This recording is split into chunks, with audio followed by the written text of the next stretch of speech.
Please raise your right hand and follow after me.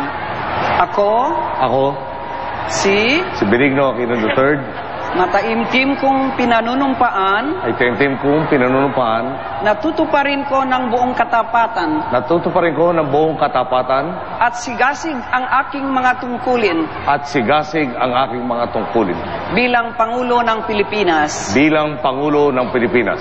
pangangalagaan at ipagtatanggol Pangangalagaan at ipagtatanggol ang kanyang ang konstitusyon, kanyang konstitusyon, ipatutupad ang mga batas dito, ipatutupad ang mga batas nito, magiging makatarungan sa bawat tao magiging makatarungan sa bawat tao, at itatalaga ang aking sarili at tatalaga sa aking sarili sa paglilingkod sa bansa. sa paglilingkod sa bansa.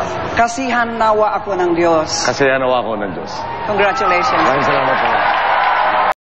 Gunggong! Barinig kita sa mukha eh!